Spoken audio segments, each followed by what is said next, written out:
The first time she asked me if I wanted to stay the night, my heart stopped in my chest. Her voice sounded calm, almost casual, but there was something under it that made the room feel smaller. Outside, the storm shook the windows like it was angry at the world. Behind me, the couch was already made up, neat and ready, like she had planned for this moment before she ever said the words. Emma Lane stood in front of me in her living room, wearing a simple sweater and a careful little smile that did not quite reach her eyes. When she asked, "Do you want to stay here tonight?" all I could think was that if I said yes, nothing between us would ever feel the same again. My name is Alex Taylor. Ataya, I am 26 years old and I work as a software engineer at a tech firm in Portland, Oregon. Most days, my life is simple in a boring way. A screen full of code, headphones on, and bugs that never seem to fully die. The office is gray walls, bright lights, and the low hum of servers that never sleep. Faces come and go, tired and quiet. The only thing that ever made that place feel human was Emma. Emma is my team lead. She is 30, sharp, confident, and somehow still kind in a job that slowly drains people. She trained me when I joined 3 years ago. She never talked down to me or made me feel small for asking questions.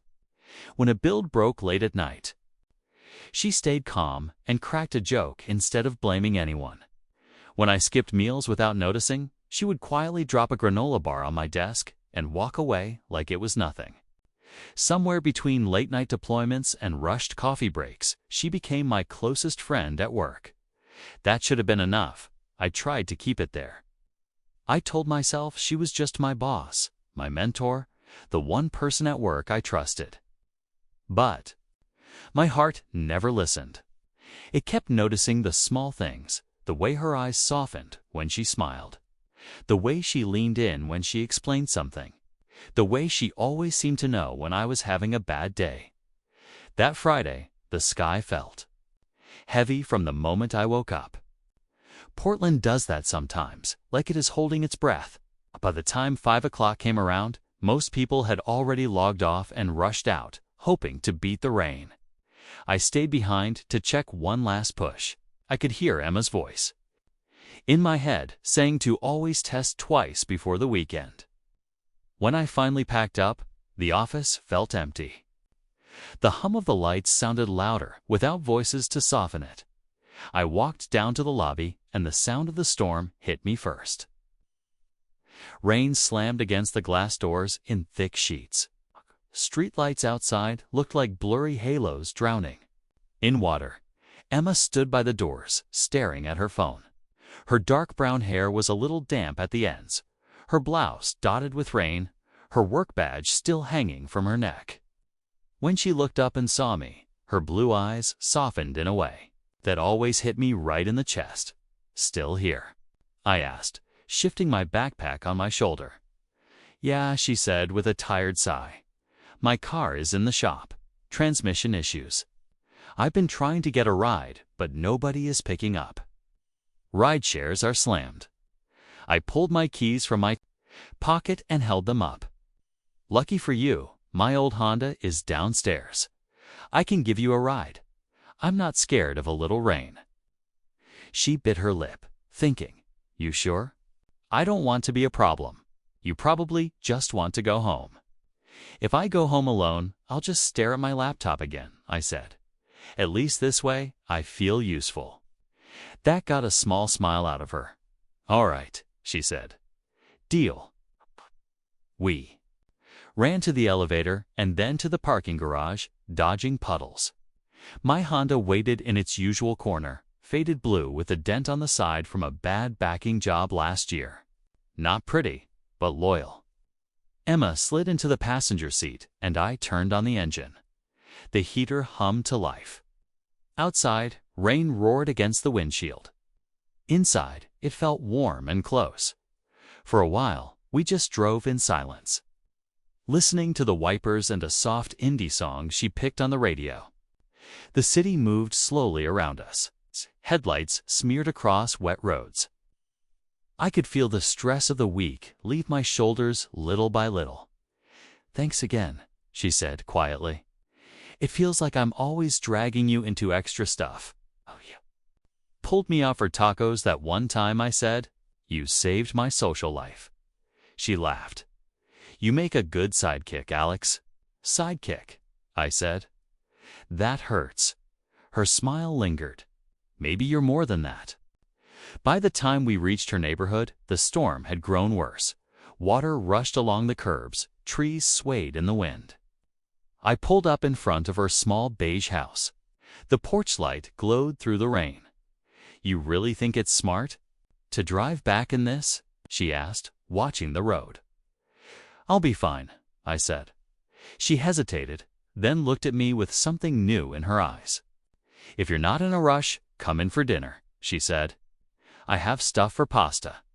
That was how it started, and standing there later in her living room, with the storm outside and her question hanging in the air, I knew my life was about to change. We sprinted from the car to her front door, laughing as the rain soaked our shoes and ran down our jackets. The air smelled of wet concrete and fresh rain, sharp and clean. Inside, her house wrapped around me like a warm blanket. Soft lights, calm colors on the walls, and shelves filled with books that had survived the years. A few small plants leaned toward the window, thriving despite the drizzle outside. Her home felt lived in, a stark contrast to my small apartment that was orderly, but cold, functional but empty. "Make yourself at home," she said, kicking off her shoes. "You're soaked. I'll grab you a dry shirt." She handed me an old concert tee and pointed toward the bathroom. I changed quickly, feeling a little self-conscious in her space, but the warmth of the house eased me. When I came back, she was in the kitchen, pulling pasta and tomatoes from the fridge like she had done this 100 times before. "You weren't kidding about pasta," I said, leaning against the counter. "You're on chopping duty," she replied, handing me a knife. We cooked side by side in her small kitchen, the space forcing us close. Our arms brushed when we reached for ingredients, and every small touch sent a little jolt up my arm. When the sauce splashed and we both grabbed the same towel, we laughed. The air filled with the smell of garlic and basil, comforting and warm. We ate at her small table by the window, the rain running down the glass in endless rivulets. The soft hum of a jazz playlist filled the background, but we barely noticed. Conversation flowed naturally, from work to childhood stories to dreams we had never dared voice in the office. I felt like I could see her in a way I never had. At work. After dinner, we washed the dishes together. The storm still raged outside, hammering against the windows. When we finished, she paused in the living room, glancing between the door and the couch. I could see her weighing her options, her fingers brushing the edge of the sofa bed. Finally, she exhaled and turned to me. "You really shouldn't drive in this," she said. "It's bad out there. Why don't you just stay tonight? I have extra blankets." My heart thumped loudly, almost like it was trying to push through my chest. I met her eyes and felt that pull between us, one I had tried to ignore for years. "I'll stay," I said, "but I'm not sleeping on the sofa." For a moment, she froze. The sound of rain filled the space between us. Her eyes searched mine, like she was trying to figure out if I was joking. "You're not sleeping on the sofa?" she asked slowly. "I mean it," I said, my voice steady even though my heart raced. "The couch is too short. My feet would hang off the edge. I'd rather take the floor with a blanket than wake up broken." Her lips stayed in a flat line for half a second. Then she let out a soft laugh. The tension broke instantly, and I felt some of the fear drain from my chest. "You had me there," she said, tossing a pillow at me lightly. "I thought you were making a bold move." "I'm not that brave," I admitted, cheeks warming. "Not yet," she whispered softly, almost to herself. Then she stepped toward the sofa, shaking out sheets and laying blankets carefully. We worked together, side by side, fluffing pillows and making the space ready. The room fell quiet, save for the storm outside and the gentle music playing low. "Are you sure you're okay out here?" she asked, stepping back. "You can take my room if you want. I'll manage the couch." "This is more than enough," I said. This night already turned out better than I expected. She nodded, a small smile tugging at her lips, and disappeared.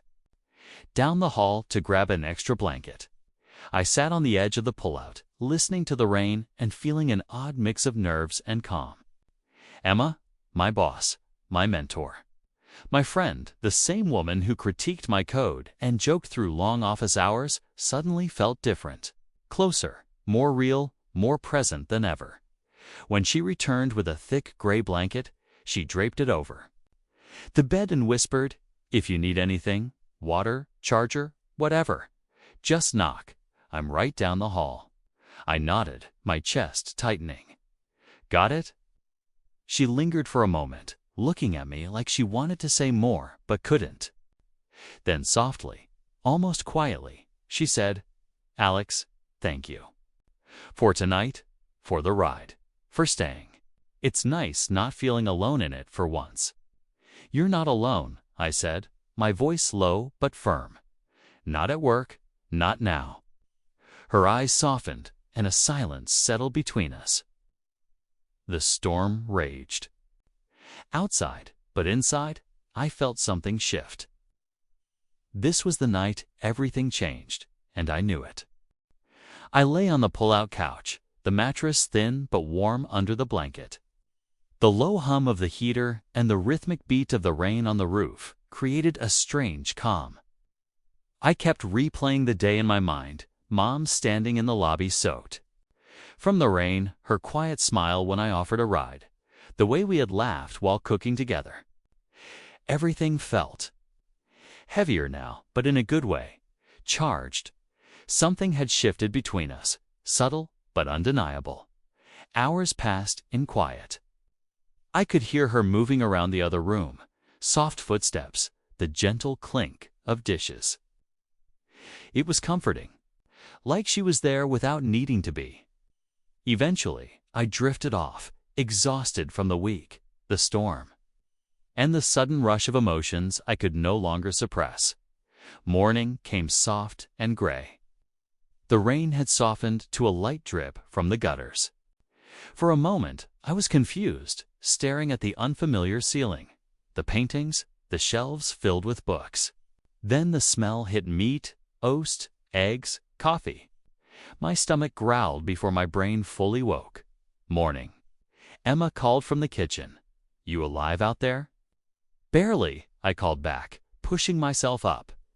I walked in, and my eyes took in the small breakfast she had made: scrambled eggs with herbs, toast, a bowl of fruit, 2 glasses of orange juice, and a pot of coffee. She stood by the stove in a soft beige sweater and jeans, hair tied up in a messy bun. No office badge, no blazer, no pretense, just Emma. "How was the couch?" she asked, smiling faintly. "Better than it looks," I said. "Honestly, this is the most put-together breakfast I've seen in months." She laughed, gesturing toward the chair. "Sit, eat. You've got a long day of staring at screens ahead." We ate slowly, talking in a way we never did at the office. No deadlines, no interruptions. She shared stories about moving to Portland, about almost choosing a different career, about her early days after college. I shared stories of leaving the Midwest, of how lonely it had felt moving to a new city where I didn't know anyone. "You make it look easy," I said at one point, sipping coffee. "It's not easy," she admitted, eyes soft. "Some days I sit in my car before going inside just to gather myself. At work, if I show too much, people dismiss it as being emotional. But having someone on the team who doesn't make it worse, that helps." I felt a warmth spread through me I hadn't noticed before. "I get it," I said. Different reasons, same weight. After breakfast, I insisted on cleaning the dishes. She tried to argue, but I ignored her protests. The faucet had a slight drip, and I fixed it while she dried the plates. I swapped out a flickering bulb in the kitchen and even cleared some junk, slowing down her laptop. "You're a secret handyman," she said, leaning in the doorway, her arms crossed but her eyes playful. "If I'd known that, I could have lured you over with fake leaks months ago." "Hey," I said, "I consider it the least I can do after getting a free bed and 5-star breakfast." Her gaze softened again. "You're more than just a good teammate, Alex. You make my life easier in ways you probably don't even see." That stuck with me for the rest of the day. Even the ride back to the office felt lighter, as if the quiet bond we had strengthened overnight could now carry us through any storm. Literal or metaphorical. But reality hit hard once we got back. By mid-morning, I noticed people whispering. In the break room, glancing at me and Emma, chuckling under their breath. Some typed jokes on Slack about our carpool, others nudged and smirked. My chest tightened. This was not harmless teasing. It was intrusion. At first, I tried to ignore it, telling myself people gossip, it would fade. But by the afternoon, I overheard. More, the comments biting sharper than I expected. Finally, Emma called me to the balcony. I followed her to the small space overlooking the parking lot. The rain had slowed to mist, but the air was cold and damp. She leaned on the railing, hands stuffed in her jacket, looking out at the empty lot. "This is getting old fast," she said quietly. "I can handle deadlines, pressure, but this is different." I stepped closer. "I'm sorry. If this is because of me, I can fix it. I'll talk to them." "Stop," she said, shaking her head. "It's not your fault. We did nothing wrong. A ride in a storm, a night on a pull-out couch. That's basic human kindness. The rest? Gossip, noise." Her breath made small clouds in the cold air. I looked at her, really looked, and saw the weight she carried unseen, unspoken. "Then we fix this together," I said. "No hiding. We keep things professional, clear at work, and we call out anything that crosses the line." She nodded slowly, a small smile forming despite the strain. "You're braver than you think, Alex," she whispered. For the first time, I believed it. And for the first time, I knew that staying with her that night wasn't just about avoiding rain or traffic. It was the beginning of something real. The rest of that Friday blurred into a strange mix of exhaustion and exhilaration. Emma and I walked out of her house later than either of us intended, rain still drizzling lightly outside. The streets shone under the streetlights, wet and quiet, as if the city itself had slowed down for us. I could feel the tension from the office easing, replaced by something warmer. Something I couldn't name at first. The next morning, I woke up on the pull-out couch, stiff but strangely content. The first thing I noticed was the smell: coffee, toast, eggs, something warm and inviting. I sat up slowly, rubbing my eyes, and called out, "Morning. Alive out there." Emma's voice came from the kitchen. I followed the smell and the sound and found her standing there in a soft beige sweater and jeans, hair up in a loose bun, making breakfast. No office badge, no blazer, no pretense, just her. "How was the couch?" she asked, a small teasing smile on her face. "Better than it looks," I said. "Honestly, this is the most put-together breakfast I've had in months." She laughed, and the sound filled the small space. "Sit, eat. You've got a long day ahead, staring at screens." Ate slowly, talking about things we never discussed at the office. She told me about her move to Portland, about almost choosing another career, about her first jobs and mistakes that taught her more than success ever could. I shared my story too, about leaving the Midwest, the loneliness of a new city, the awkwardness of starting over. There was no rush, no deadlines. Just two people sharing life outside of work. "You make it look easy," I said at one point, smiling at her. "It's not easy," she admitted.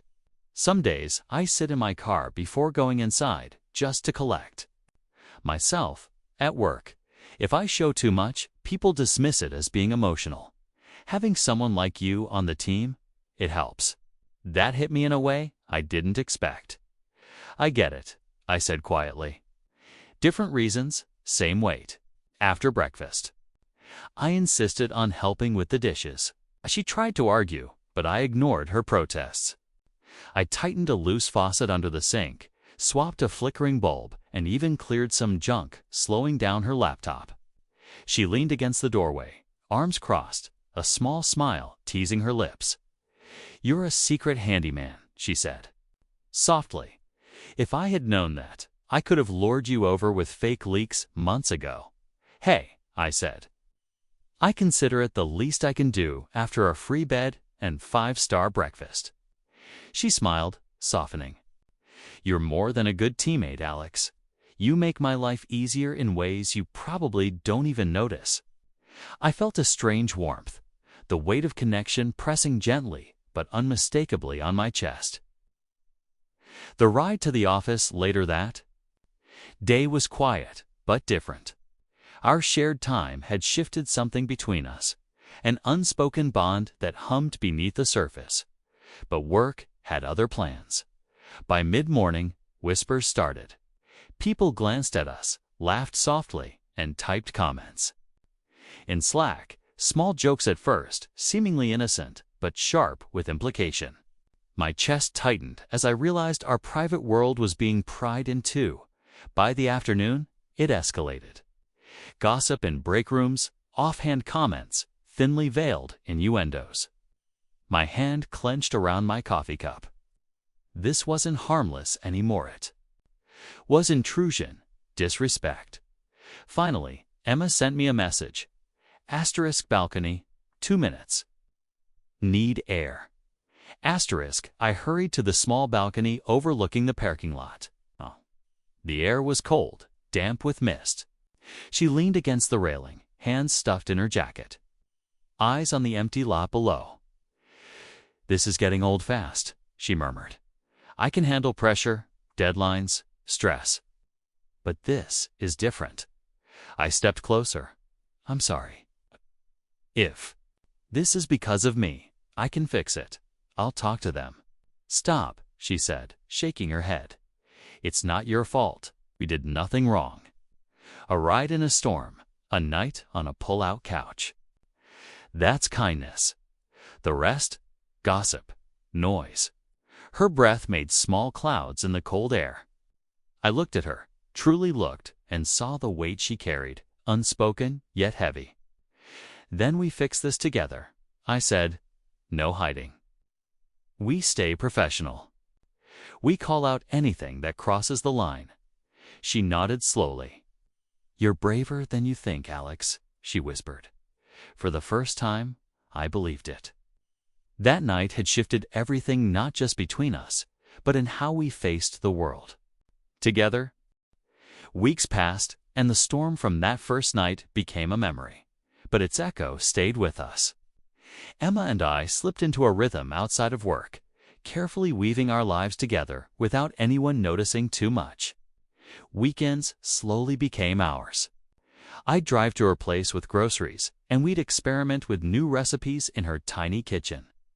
She handled the sauces, precise and calm, while I took over the grill on her small back patio, standing under a worn umbrella when the drizzle showed up.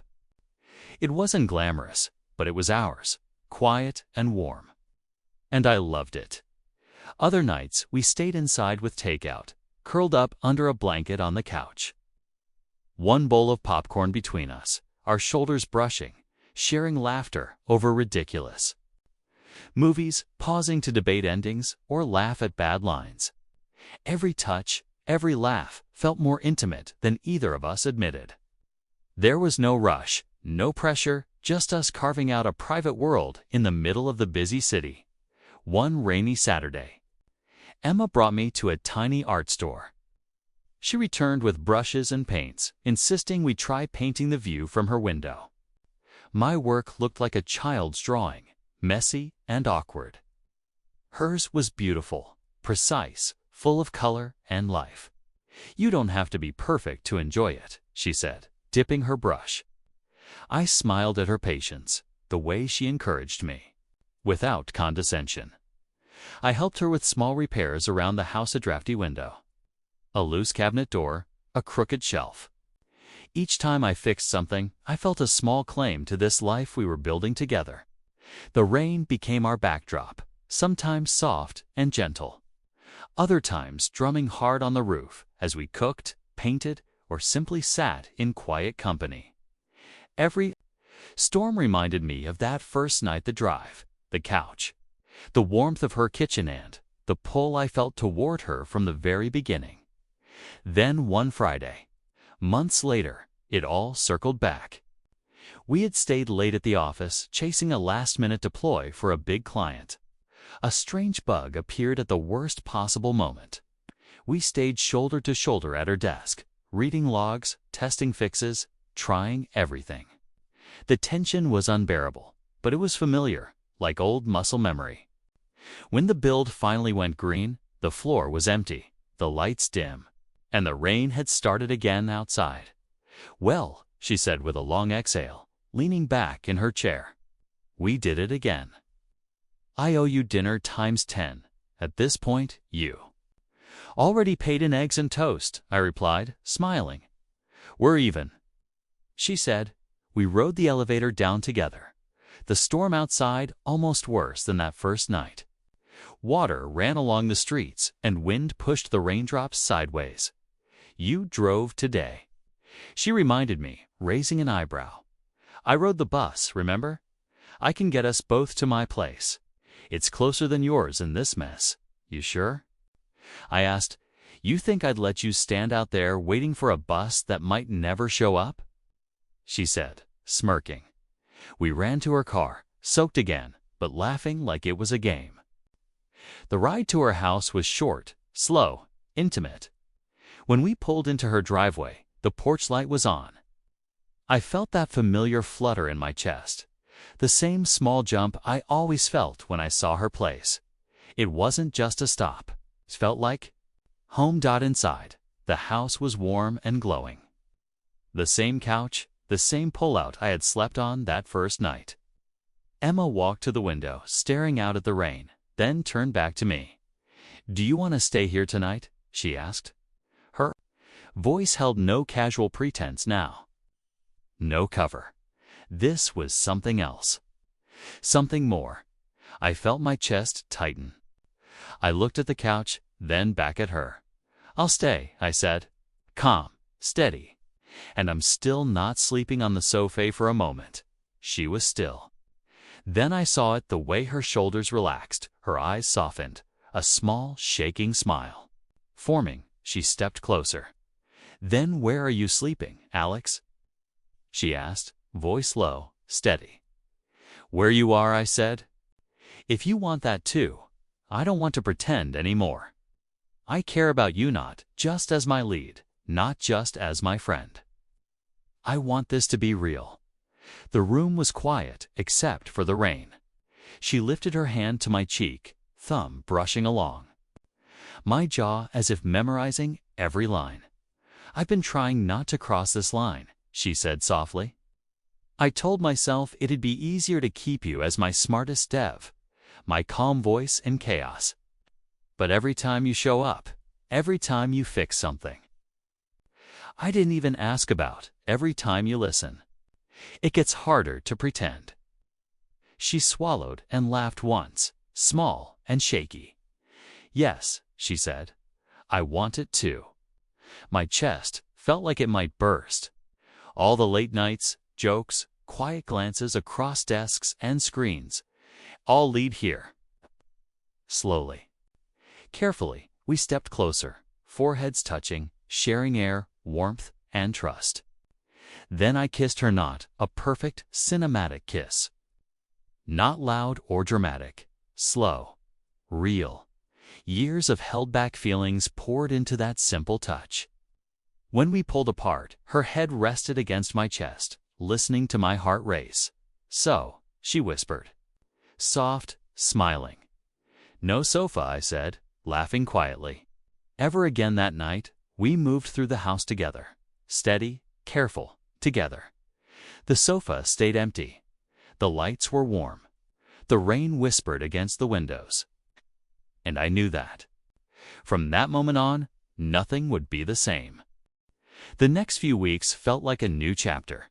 Work was still busy, deadlines still tight, but something had shifted between Emma and me. There was a quiet understanding, a closeness that didn't need words. Small gestures became normal checking. In with each other across the office, shared smiles in the middle of stressful meetings. The occasional text to make sure the other survived a long day. Weekends became our own world. Grocery runs turned into mini adventures, testing new recipes. In her tiny kitchen, she handled the sauces, precise and patient. While I manned the small grill on the back patio, umbrella over us as Portland drizzle fell. Some nights we stayed in with takeout, curled under blankets on the couch, sharing one bowl of popcorn. Pausing movies to laugh at bad lines or argue over endings. Every touch, every laugh felt like it carried the weight of months we'd held back. The slow realization that this was more than friendship. The rain became our backdrop. Some days, it was a soft patter on the roof as we painted, cooked, or read. Other nights, storms hammered the windows and we moved closer just to share warmth.